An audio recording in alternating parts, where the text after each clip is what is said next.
Bonjour à tous et donc bienvenue amis dégustateurs pour les vins du week-end et puis un peu de la semaine parce que on a pris quelques jours cette semaine off et donc du coup on en a profité d'abord pour aller chercher des bouteilles et puis les goûter du coup. À commencer par j'étais chercher la cave de poche j'ai vu Camille et puis j'avais vu qui proposait effectivement ce Sancerre, la Tournebride, donc l'appelle le village, on va dire, de Vincent Gaudry. Alors j'avais beaucoup aimé le rouge que j'avais bu lors d'un dîner à l'époque merveilleuse où on pouvait encore aller dîner les uns chez les autres. Et je l'avais trouvé très bon ce Pinot Noir de Vincent Gaudry. Donc j'avais hâte de goûter le Sauvignon. Et ma foi, ça confirme tout le bien que je pense de ce domaine. Un joli Sancerre avec des notes. Alors celui-là donc 2018, un millésime très mûr, que moi j'aime beaucoup. On a tout de suite ça au nez, ça sent le millésime mûr, ça attaque sur le fruit blanc. Après on a les notes un petit peu presque exotiques d'ananas. Le côté buis acacia qu'on retrouve. Alors une petite pointe un peu frangipane, presque caramel. Est-ce que c'est une légère oxydation? Est-ce que c'est voilà, bon, mais pas gênante.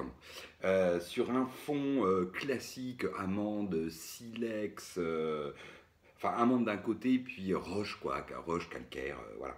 Euh, Belle bouche, large à l'attaque, bien mûre, avec une jolie tension. C'est droit. On retrouve le fruit blanc qui du coup devient d'ailleurs un peu plus citronné avec un petit côté acidulé, très agréable. Ce petit côté, petite pointe exotique, la ananas. Les notes buis acacia, un petit peu toujours de ce côté frangipane, c'est un peu plus frangipane que caramel d'ailleurs en bouche. Petite pointe là, légère mais bon. Une petite sensation de résiduel aussi, un petit côté, c'est au-delà de l'acidulé, on a presque l'impression que c'est peut-être un petit peu sucré. Voilà. Mais une jolie finale, droite, tendue, belle persistance, un joli village, dans un style très mûr pour ceux qui aiment bien. Et ma foi, écoutez, c'est bon quoi. Voilà, c'est un bon Sancerre. Moi, j'aime bien, c'est le style qui me va bien. Ensuite, qu'est-ce que j'ai pris? Ah oui, j'ai pris ça aussi. Enfin, on a ouvert ça. Un domaine Tempier, un Bandol.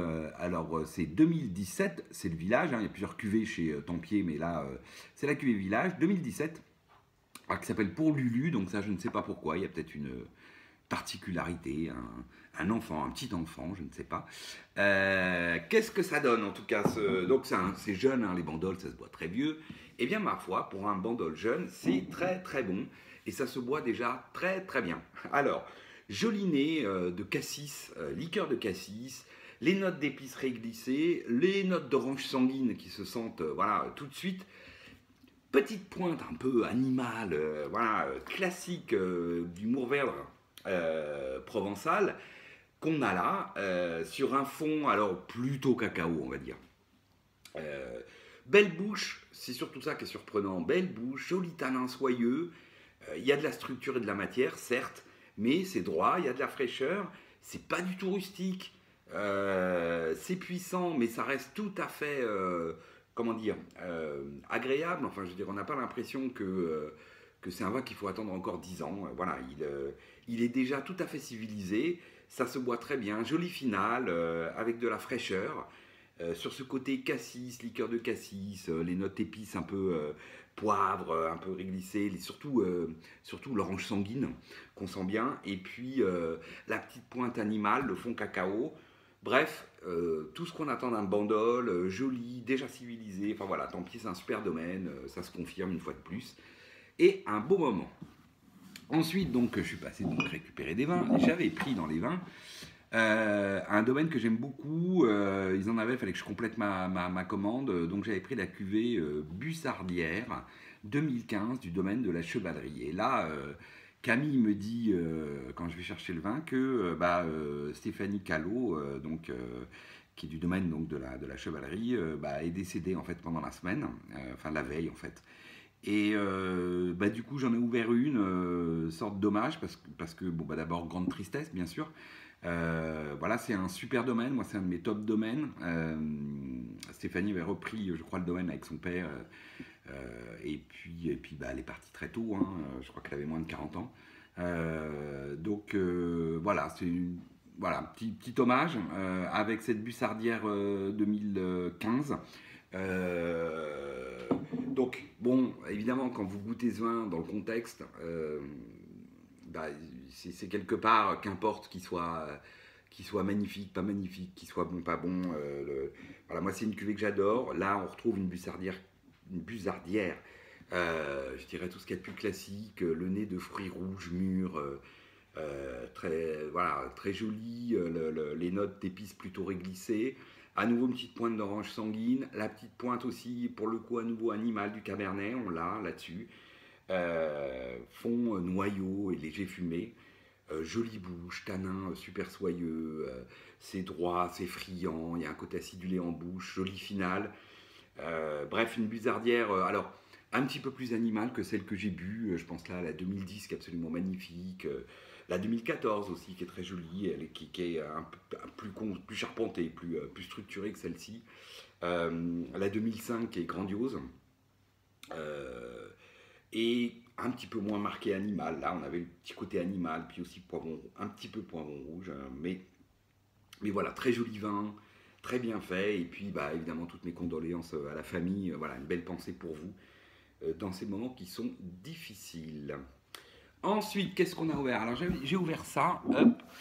On a fait un premier barbecue, on a profité un peu de soleil. Vous voyez, il fait beau d'ailleurs encore à Montreuil ce dimanche. On a fait un petit barbecue de saucisses, donc je ne sais pas trop quoi ouvrir. D'habitude, j'ouvre plutôt un rouge du Roussillon, ce genre de choses, ou un Côte du Rhône. Et puis là, j'ai ouvert ça. Et donc à Saint-Julien, Château Lagrange 2013. Alors, comment vous dire? Bon, Lagrange, c'est un cru que j'aime beaucoup, moi, d'habitude, à Saint-Julien. Enfin, d'habitude, je dévoile un peu du coup la chose, mais c'est un cru qui garde souvent de l'élégance. Joli cru de Saint-Julien. Là, sur ce 2013, bon, en somme 2013, c'est vraiment pas un grand millésime à Bordeaux, que les jus ont du mal à supporter les élevages. Et là, directement, alors à l'ouverture, c'est juste, waouh, ça vous envoie de la vanille, fraise vanille, fraise vanille, fraise vanille, petit fond fumé, et puis c'est tout.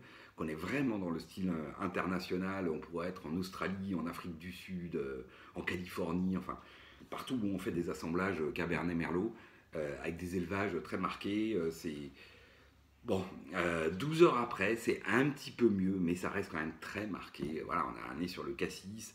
Puis ensuite arrivent ces notes de vanille, alors un peu fraise vanille. Un fond, du coup, on s'attend même presque à un fond balsamique, mais non, 2013, c'est même pas. Voilà, il n'y a même pas ce côté balsamique qui peut être un peu intéressant sur les millésimes très mûrs, très chauds, dont on.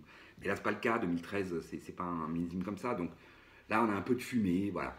Mais c'est en bouche, bon, les tanins sont jolis, voilà, on va dire que c'est corpulent, c'est même, enfin voilà, il n'y a pas énormément de matière, pas énormément de structure. Les tanins sont certes jolis, c'est soyeux, mais c'est un peu fluide. La finale est fraîche pour le coup, ça, ce qui est plutôt pas mal. Mais voilà, c'est juste partout marqué de cette vanille. Voilà, on est sur fraise, vanille, fond fumé tout du long, pas beaucoup de nuances, et surtout pas beaucoup de personnalité, quoi. Voilà.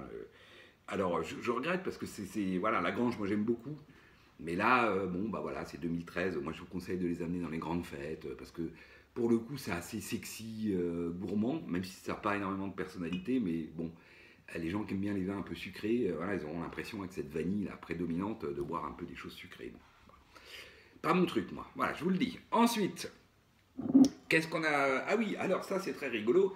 Donc toujours pareil, à la cave de poche, là, chez Camille, j'avais vu des Dom Laurent. Moi j'aime bien Dom Laurent, ça faisait longtemps que je n'avais pas acheté de Dom Laurent. Alors je vois, puis je vois qu'il y a des pomards Rugiens. Alors il y a plein de choses, Dom Laurent il fait plein d'appellations. Et puis je me dis, tiens, un pommard Rugiens de Dom Laurent, jamais goûté, je vais goûter. Et donc je récupère ça, un pommard Rugiens, mais alors c'est pas Dom Laurent, c'est le domaine Laurent, donc père et fils, et donc ça n'est pas le Dom Laurent qu'on connaît, voilà, avec cette classique étiquette jaune et tout ça. Alors, du coup, je vois au dos, vigneron, nature, etc. Alors, il y a bien un petit peu de SO2, je pense, mais pas tant que ça, d'ailleurs, non. Non, il n'y a même pas le fait. Voilà. Au vigneron, nature. Alors, qu'est-ce que ça donne? Très surprenant, ce vin. Ah, très surprenant. J'ouvre et tout de suite, j'ai une grosse réduction pétard grillé. Voilà, vraiment très marqué, mais par ailleurs, j'ai pas non plus les stigmates qu'on peut trouver souvent dans les vins bio, nature, avec le côté animal, œuf, banane, patchouli, tout ce qui s'ensuit. Non, là, derrière, on a un joli fruit, plutôt cassis, un peu d'épices sur un fond noyau, puis toujours ce côté un peu réduction pétard grillé. Du coup, je carafe, bon, il n'y aura rien à faire. Même 12 heures après, on garde cette, qui se fait un peu moindre, mais on garde quand même cette réduction un peu pétard grillé. Après, en bouche, c'est un bien joli vin quand même. Hein. On sent que bah, c'est du Rugien, c'est un beau terroir à Pommard. Euh, on a, c'est dense, c'est une bouche charpentée, dense, joli tanin, très soyeux. Il y a de la matière, il y a de la fraîcheur, hein, c'est frais, c'est voire presque profond. Euh, c'est puissant, la finale est puissante, mais c'est très bien équilibré. Tout ça est assez joli. Le truc, c'est qu'aromatiquement, par contre, ben, c'est pas. Voilà, d'abord, on a toujours ces notes un peu pétard grillé, fumé, là, de la réduction qui reste toujours là. On a un joli fruit, on a un peu d'épices, et puis un fond donc noyau avec ce côté fumé. Mais du coup, ça manque d'un peu de complexité pour tout vous dire. Et finalement, on a l'impression de boire, voilà, je vais vous dire, on a l'impression de boire un bon vin de copain. Sauf qu'en fait, le vin mérite beaucoup mieux que ça. Hein. On sent qu'en bouche, voilà, il y a de quoi faire. Mais du coup, ça donne une perception de simplicité. Voilà, ça fait un peu vin simple. Alors que c'est quand même un Rugiens. Donc, bon, c'est très bon. J'en ai une autre, donc je vais vous dire, je vais l'attendre pour voir. Pour voir si la complexité va arriver avec le temps. Ou si ça va rester ces bons vins de copains là, côté bio nature qu'on retrouve voilà, à la bonne franquette sur de la charcuterie. Ou sinon on va gagner en complexité parce que par contre tout est là, voilà, la bouche elle a cette profondeur, elle a cette très jolie matière, beau tanin, on a vraiment tout ce qu'il faut, c'est juste qu'aromatiquement ben, je dirais ça n'entraîne pas à capter cette chose. Et du coup, voilà, ça donne ce côté un peu simple. Bon, écoutez, on verra avec le temps. Mais bon, voilà, c'est encore un vin nature qui, là, s'il n'a pas tous les défauts que je peux trouver d'habitude au vin nature, malheureusement, il n'a pas non plus la complexité que j'aime dans les vins un peu plus, je dirais, traditionnels, bio, voilà, plus tradis, quoi. Ensuite, dernière bouteille de bu ce week-end. Bon, ça, c'est un grand classique de la maison. J'ai déjà bu plusieurs fois, j'ai déjà dit tout bien que je pense de cette cuvée. Là, c'est la 2019 donc, que j'ai été chercher chez Camille. Olivier Piton, Côte du Roussillon, on est dans la vallée de l'Agly, Laïs Blanc, 2019, assemblage, Grenache Blanc, Grenache Gris et Macabeu. Et bah, c'est comme le 2018, c'est juste super bon. Voilà. Très beau nez, pomme. Ensuite, peut-être presque un peu plus citronné d'ailleurs. Ensuite, des belles notes d'herbes séchées, de foin qui apportent de la fraîcheur.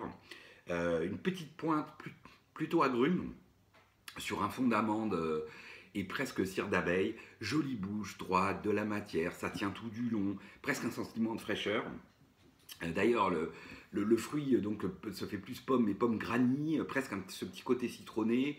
On a aussi, donc toujours pareil, les notes d'herbes séchées, de foin, une pointe qui est presque un peu plus fenouil, agrume, mais presque fenouil, presque un petit côté mentholé, fond amande et puis cire d'abeille, jolie finale, longue, voilà, bref, très joli vin, comme toujours.